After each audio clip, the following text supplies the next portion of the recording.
Hey guys, it's Tim, and today we're going to talk about habits. What they are, why they're important for us, and how to build effective habits. This video is heavily inspired by the book Atomic Habits by James Clear, and this book is honestly one of my favorite self-improvement books I've read so far, and is also one of my main inspirations for starting this YouTube channel and beginning my journey towards self-improvement. So we'll first start with what is a habit. In his book, Atomic Habits, James Clear defines a habit as a behavior that's been repeated enough times to become automatic. They're basically reliable solutions to recurring problems in our environment. They're the small choices we make and the actions we perform every day. And researchers at Duke University claim that habits account for about 40% of our behaviors on a daily basis. So our lives today are essentially a culmination of our past habits. How fit you are, how skilled you are, and how successful you are all a result of the choices and actions you made leading up to this point. And by taking this into account, we can take advantage of what James Clear calls atomic habits, which he defines as a regular practice or routine that is not only small and easy to do, but also a source of incredible power, and is a component of the system of compound growth. And this leads us to the next question.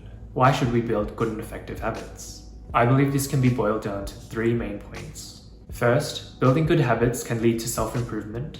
Second, they can create freedom in our everyday lives. And 3, they can shape our identity.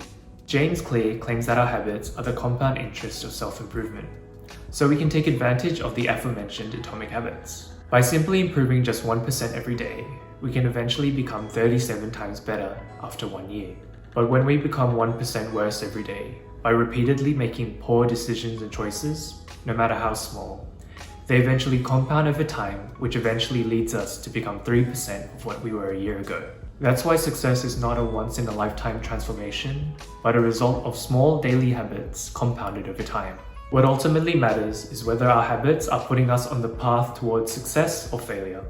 And so we need to be more focused on our current trajectory than with our current results. Building good habits in the present also allows us to do more of what we want to do in the future, as they can solve the problems in our everyday lives with as little energy and effort as possible. Some people think that habits restrict freedom, but in fact, habits create freedom. The people who don't have their habits handled are often the ones with the least amount of freedom. For example, without good financial habits, you'll always be struggling for the next dollar. Without good health habits, you'll always feel low in energy. Without good learning habits, you'll always feel like you're behind the curve. Your identity also emerges out of your habits. Every action is a vote for the type of person you wish to become. The more you repeat a behavior, the more you reinforce the identity associated with that behavior. An example would be that the more dance classes you take, the more you reinforce the identity of being a dancer. The more you exercise or go to the gym, you reinforce the identity of being a fit person. So the real reason why habits matter is not because they can get you better results, although they can, but because they can change your beliefs about yourself. The more evidence you have for a belief, the more strongly you believe it. Each experience in life modifies your self-image, but it's unlikely you would consider yourself an artist because you did one painting. No single instance will transform your beliefs, because the effects of one-off experiences tend to fade away, while the effects of habits get reinforced with time. Which means that as you repeat these actions, the evidence accumulates, and your self-image begins to change. It's a gradual evolution, and we're continually undergoing micro-evolutions of the self. Ultimately, your habits matter because they help you become the type of person you wish to be. They're the channel through which you develop your deepest beliefs about yourself.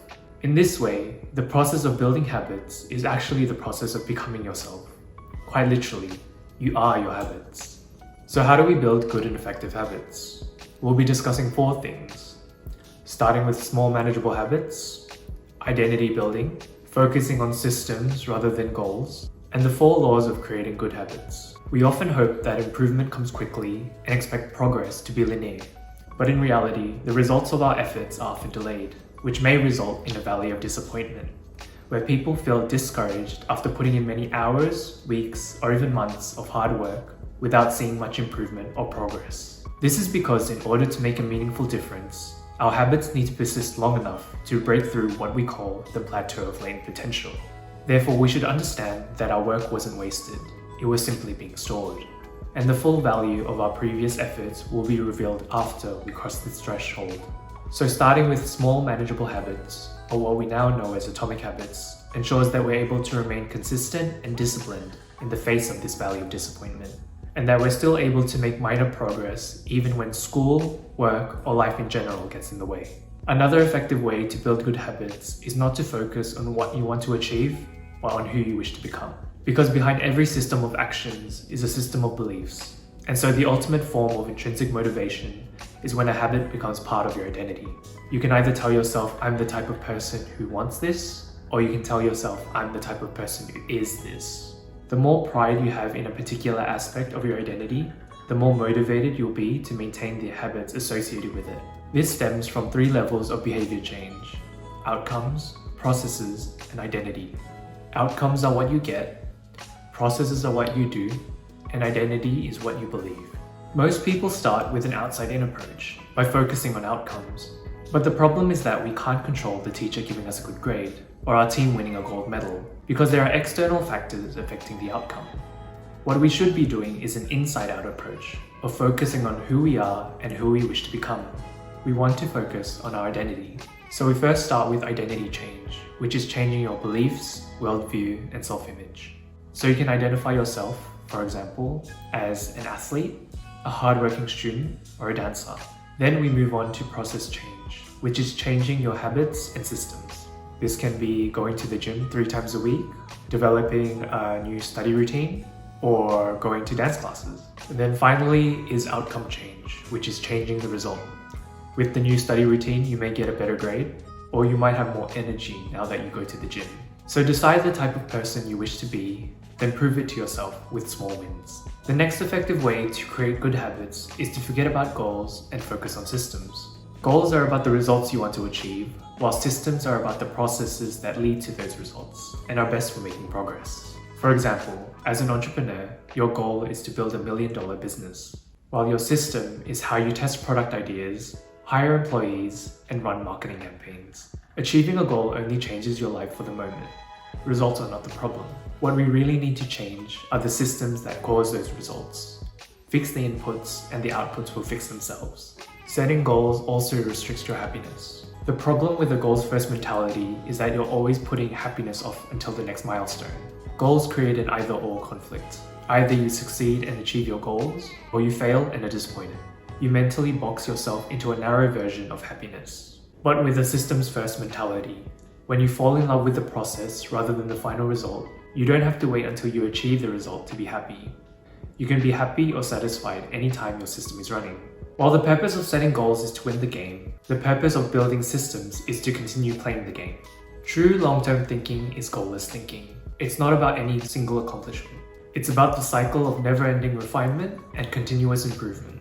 Ultimately, it's your commitment to the process that will determine your progress. As the saying goes, the score takes care of itself. So if you want better results, forget about setting goals and focus on your systems instead. And as James Clear once said, you do not rise to the level of your goals, you fall to the level of your systems.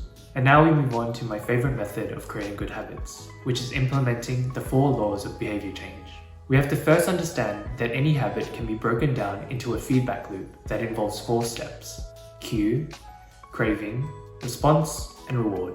The cue is about noticing the reward, the craving is about wanting the reward, the response is about obtaining the reward, and the reward is about feeling satisfied. And so the 4 laws are a simple set of rules that incorporate these 4 steps so that we can build better habits. The 4 laws are: 1. Make it obvious. 2. Make it attractive. 3. Make it easy. And 4. Make it satisfying. As an example, we might want to start the habit of running. The first step is to make the cue of running obvious. We can do this by either placing our running attire next to our bed so that it's the first thing we see, or by running at the same time every day so that the time becomes the obvious cue to start running. The second step is to make the habit attractive. We can do this by promising ourselves a delicious and healthy smoothie after the run. The third step is to make the habit easy. We can't expect to run a marathon when we haven't even done 100 meters yet. So we'll start with 5 minutes of light jogging around the neighborhood every day before we start increasing the time and distance. And the last step is to make the habit satisfying. Reward yourself with that healthy smoothie or a nice bubble bath. The cycle then repeats itself in the form of a habit loop, and after a while, you've developed a new habit. In conclusion, who you are today is a combination of all your past choices, actions, and habits. And every habit you do reinforces the type of person you wish to become. Because the process of building habits is also the process of discovering who you are as a person. So build good habits, because you are your habits. One atomic habit at a time.